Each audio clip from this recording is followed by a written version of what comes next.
You need to be able to go out, buy a gun, and learn how to shoot it. Be sure you don't forget the learn how to shoot it part.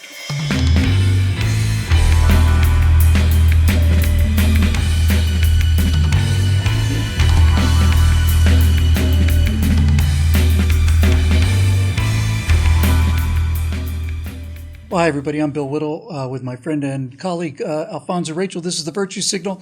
And last week we mentioned, man, we're running out of virtues. And as it turns out, one of our BillWhittle.com members stepped up. And by the way, we would certainly invite you to do that as well, especially members, if you have a topic you want to see covered on this show. Not only would we love to do it, we're desperate to do it. But here's what he sent. It came to us from Ralph. I'll just leave it at Ralph because he didn't say for sure to mention his name.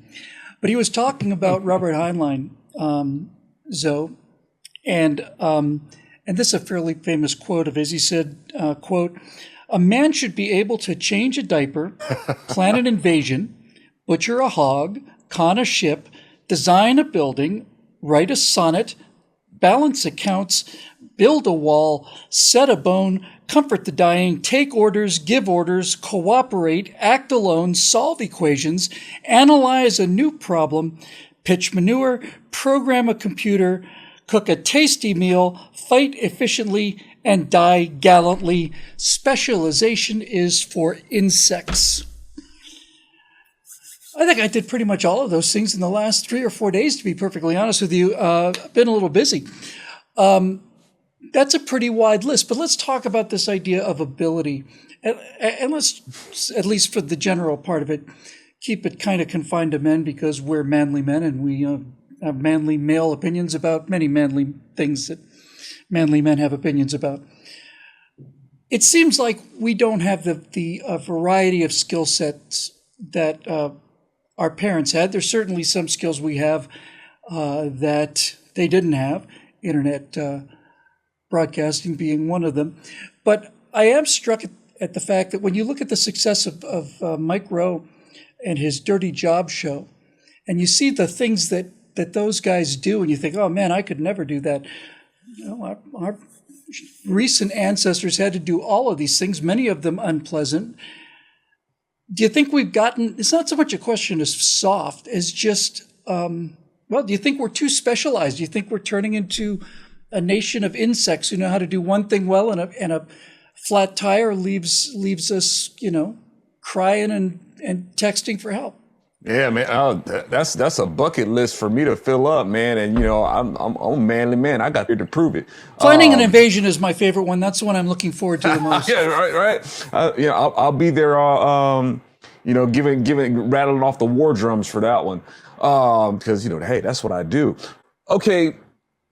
Soft, well, I think really what it comes down to be manly, I reckon is to be resourceful. That you need to be able to do in this particular time, then you want to be able to do what's necessary to, pay rent, put food on the table. The hunter-gatherer thing, it depends on what your time requires you to hunt for. Yeah, resourceful. Resourceful is a word you don't hear very often these days. Mm-hmm.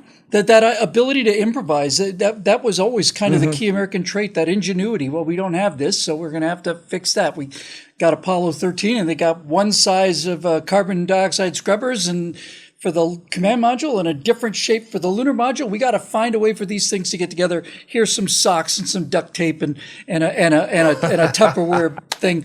Figure out how to do it. Yeah, you got to be MacGyver in the moment, right? So that's right, MacGyver in the moment, man. There you go. I think that's really what it comes down to.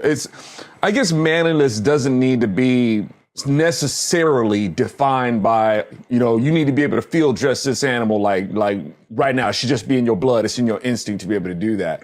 Once again, you provide.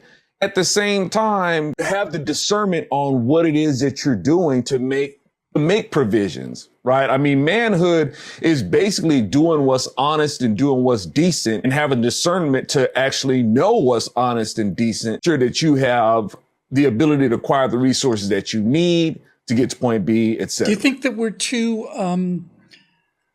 that we've lost some resourcefulness? I'll tell you a true story. I'm not particularly incredibly proud of this or anything. It just hit me. It's kind of a unpleasant story. We rent a house and came home and discovered there was a bit of a smell, and the smell got worse the next day. And we have a open, one of the grates was open to the crawl space under the house, and something had gone in there and died. So I remember thinking, I'm going to have to crawl through this crawl space and go and find this thing and put it in a plastic bag and get it out of here. And I did not want to do that at all. At all. And I got on my little iPad and I did a quick little Google search, and I found a company that would come out and do it. And an actual real man came out in a jumpsuit, and he went under there and came out with this enormous dead possum, and he was practically vomiting and washing his, with a hose just so he could breathe again. And I remember thinking, I just remember thinking, I really feel like I should have done that, but I'm awful glad I didn't, It's a butchering the hog thing, I think, on that list is the one I'd probably have the most problem with. Yeah, it's, to be able to slaughter an animal, but, you got to eat, and your family's got to eat. Do what you got to do. I remember kind of speaking of like going to get remove some, some which not or whatnot. There were some bees coming into our house, right? It's okay. A couple bees, just open the door and let them out, but they just kind of kept coming. So I reckon the man of the house is going to have to do something about it immediately. This isn't one of those things where it's like I gotta go make a phone call and wait for the bee professionals to show up. I guess I had to go do it. So man, I go ahead, I get my sweater on and wrap up my head. Man, I look like I'm going on a beehide, right? So I can get ready to jihad against some bees,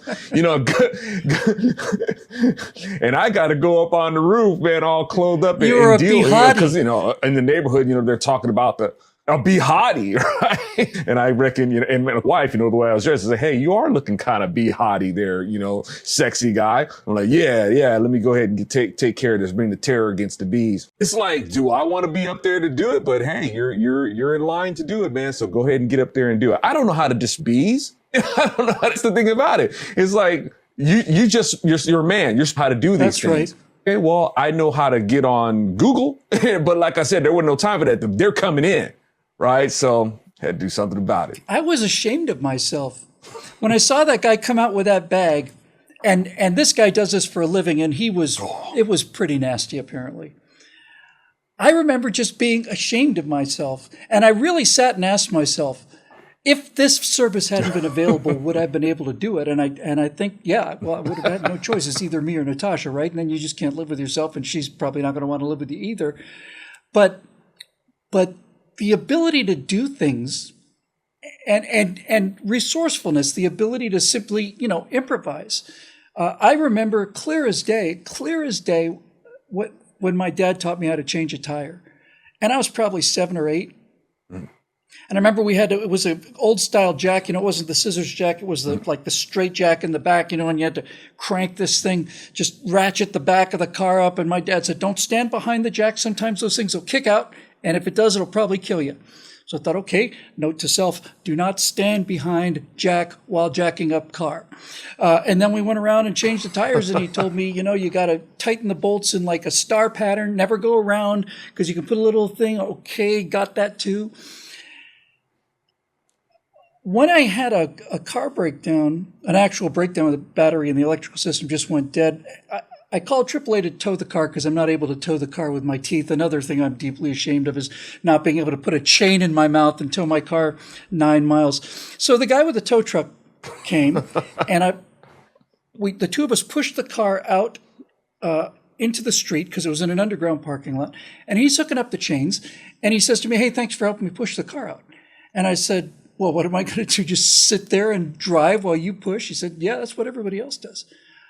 Come on. He said, no, it's true. He says, 90% of my calls are to go out and change tires for grown men who never knew how or who don't want to get their shoes dirty. And I remember thinking, that's not. And it's one of those things. It is California. And I wasn't, how to change a tire. And, but the reason why I had an idea of how to do one is because, like you were saying, when you do the bolts, you got to do them in a certain pattern. Well, that's the same way with drumming. When you change your drum head, you can't tune it around. You have to tune it in a pattern so it'll seat correctly, right? So and I'm like thinking, when I had to change a tire, it's probably the same principle, right? Make sure. Well done. That was a piece of resourceful thinking on your part. When you said you didn't know how to change a tire, I thought it was because you were a sissy. It might have had a little something to do with it. But I haven't used that word in 40 years. What a grand word times, that is. Man. You get to call somebody a sissy. Anyway, but, change. And it's the same thing, pass it on even tomorrow. Hey, look, if you get stopped on, if you have a blowout, because, in the desert, you get that dry rot and tires will just blow out on you. And so if you have one of those, this is how you're going to pull over the side of the road and, make sure that you got something to chock the wheels with and whatnot, so the car don't roll and all that sort of stuff and locking the wheels. I wouldn't have even did that. But the reason why I applied that was, let me see, like whenever I changed the tire, I wasn't always chock wheels. But, as a young man, a younger man, when I was fueling lanes, when you got to chock wheels before you fuel the plane. Oh, maybe I should probably chock the wheels, even if I got the brake on or it's in park, I should probably do that when I do my car. So it actually, maybe not so much me, but just as a precaution, I tell my wife that, see if you can make sure you can find something to chock the wheel, put a rock underneath the wheel, something like that, you don't want the car to roll on you. So, things like that. But I'm not going to sit there and act like, hey, this is something I automatically know how to do. I'm going to pass this information on to you. Certain experiences kind of led me to that conclusion. But all that to say, when we're talking about these things, what qualifies a man, the manly, strong things to do. I think that's what it comes down to, Bill. It's like, we got this show of strength to be able to do certain things to date what it is to be a man. And just certain basic skill levels, I mean, you should be able to know how to start a fire. You should be able to know how to put a screw into drywall. These are not terribly complex things. These are not, and they're not terribly burly things either. But there does seem to be a growing dependence, as I said, to my great shame, on calling other people to come and do these things. And it's not even so much of a problem as it is, I think, in a way, you're kind of cheating yourself, because the more of this stuff you know how to do, the more confident you are when you go through life. It's just the truth. It's just the truth. I flew a very light airplane through some very, very bad turbulence in El Cajon Pass once, and I thought the plane was going to shake itself to pieces, and it didn't. And from that point forward, whenever I got into turbulence, I said, well, the plane didn't shake itself to pieces last time, and I'm pretty sure it won't shake itself to pieces now. That's kind of what I'm talking about here. When you learn that you can do something and be resourceful and find a solution and make it work, it makes you proud, and you should be proud. And that builds your confidence. Next time it happens, you're more likely to be able to actually take some useful action instead of sitting around waiting for an actual man to come and do these things for you. Sure. And sometimes it may be about the time. It may be about the what you have available to do certain things, because here's the thing. So much information where it's like people shouldn't even have to call somebody to do something. It's like you can just go ahead and go on, do a Google search and give yourself how to do it. But that's the self-confidence that I'm talking about. That seems to be definitely on the decline. Is that in order to do that, you have to have the self-confidence to believe you can pull it off, or at least look and see if you can pull it off. That, I think, is the thing that alarms me the most, is that kind of ingenuity and resourcefulness and what's the word I'm looking for? Just intrepidity to go out there and do things. It seems to be kind of going away, and I worry about that among other things that seem to be going on. Yeah, that's it. I guess there's an intimidation factor when it comes to the task. I can dig that, but it's just, when you have a culture that does seem to posture itself as so confident and so woke and resist and, and I guess ready to start a revolution and stuff like that, they still want to phone it in. Yeah. There is that factor. And, I think maybe coming in a culture of, the whole participation trophy thing and, hey, it's okay if you can't do these things. And then on the other hand, you also have a culture that is looking at somebody apart because they can't do something. We got a very critical at the same time. If you demonstrate, something can even be excellent. And somebody could do something differently, and you still got the haters looking to tear them apart as if it just wasn't good enough. So I guess it does kind of make some people afraid to even attempt something, like even, make a break it a necessity or something like that. Yeah. Who knows? We'll close with one final skill set that I think is going to be near and dear to your heart. And that is self-defense. My dad taught me many things, but self-defense was never one of them. And I never had that confidence. I wish I'd had it in elementary school. I certainly wish I'd had it in junior high, but I didn't. I've since taken some self-defense classes, and I feel much better all the time when I'm in a dicey situation. Before, I didn't know what to do. Now I know what to do. And just knowing what to do is usually enough to deter somebody who can see, that's his job, if the guy's a professional mugger or whatever the case may be, he needs to pick victims. He can see if he's intimidating or not. I've had 2 or 3 occasions since then when I was staring down guys that were just absolutely out of their minds, insane, raving lunatics, and I just looked at them and just didn't escalate the thing, but made it pretty clear I'm not going to cower, I'm not going to run, because I had a plan now, right? If this guy advances on me, I've got a plan, and I learned that plan through these self-defense classes that I was taking. And you've been involved with this for the longest possible time. Sure. I think one of the bigger things that a lesson that I learned in martial arts is how to be able to licks, because I sure did take my share of them, with my classmates. I was the runt, man. When I was studying with my instructor, and it was, it wasn't your run-of-the-mill or everyday. It wasn't sport. It wasn't a social club. It was fighting. And to keep up with these guys, man, I would go in there with steel-toed boots.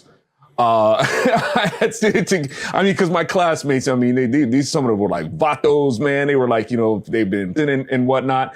And, my instructor, he was, he's a physician, or he's a doctor of chiropractic.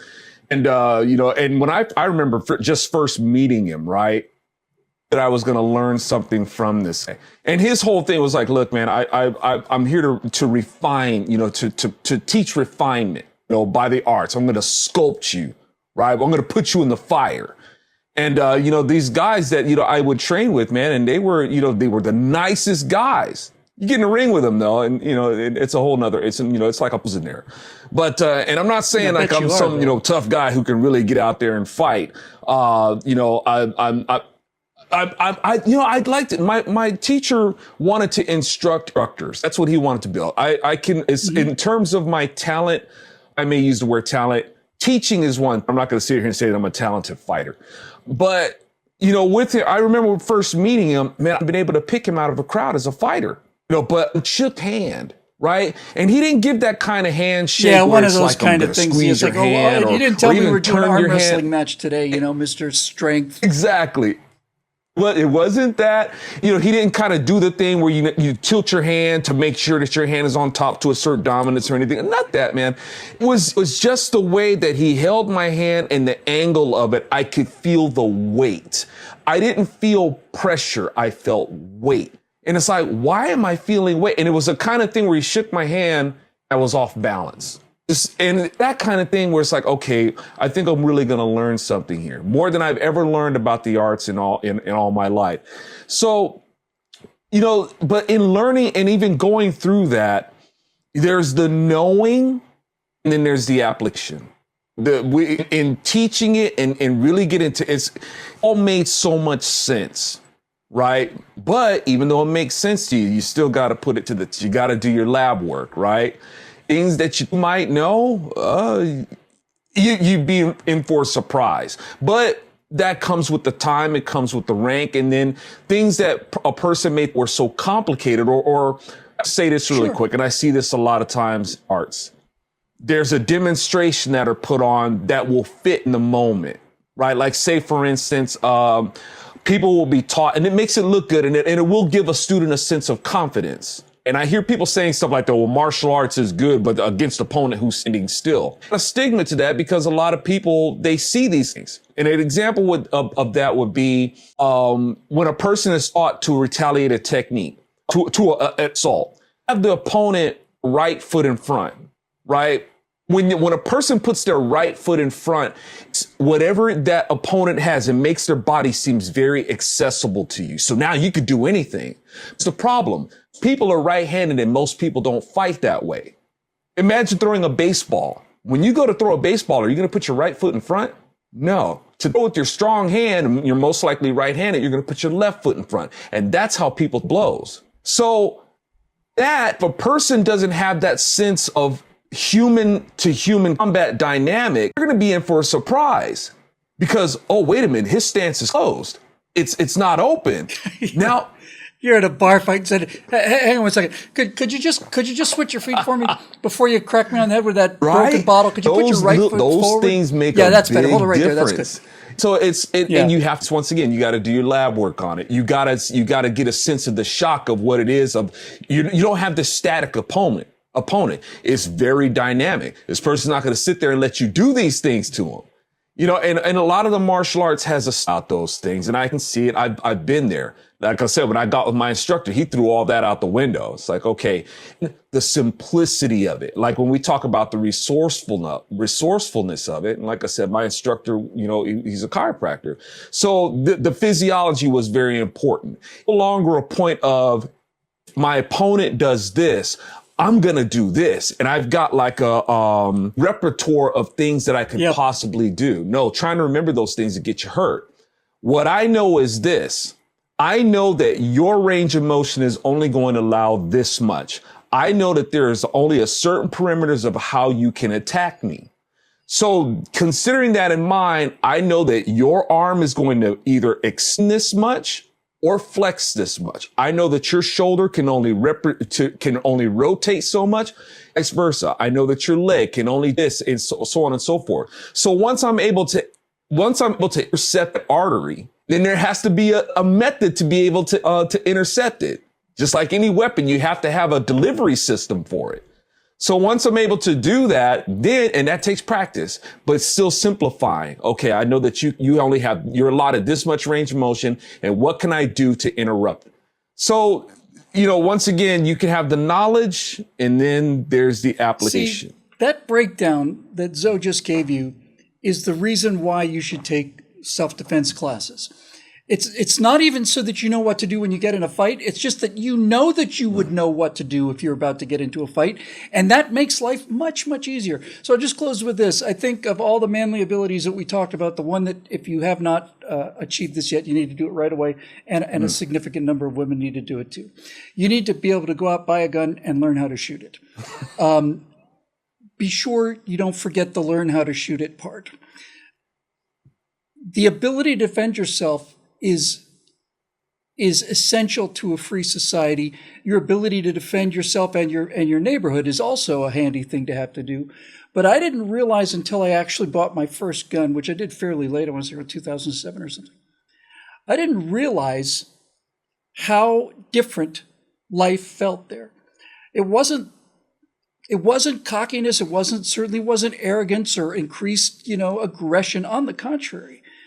But just knowing that weapon is there and handy is an enormous relief. It really, truly is. And I think that's a very important thing for people to be able to do. I'll just close with this last little anecdote. My wife is from Russia, and when she first got here, she couldn't believe that the doors in America consisted of, one little dead bolt like that, because in Russia, the doors are steel, and there are 4 bolts you're going to do, And when we got this house that we're renting, the one that formerly had the dead possum underneath it, our front door's got a couple of little, crystal things on the side. And she turned to me and she said, "Billy, this is glass. If somebody wants to come in there, the glass isn't going to stop them. They just smash the glass and open the door." I said, "Honey, the glass isn't there to stop them from coming in. The glass is there to wake me up." That's why the glass is there. And she got it. And turns out she's an excellent shot. That'll do it for this edition of the Virtue Signal, made possible by the members of BillWhittle.com, to whom we are daily grateful. And if you want to be one of those wonderful people, we'd love to have you. Just click on the link below and you will take yourself to a world of wonder and magic where excellent suggestions like this one came from a small group of very good friends that you don't know you have yet. For Alfonzo Rachel, I'm Bill Whittle. Thanks for joining us. We'll see you next time on the Virtue Signal.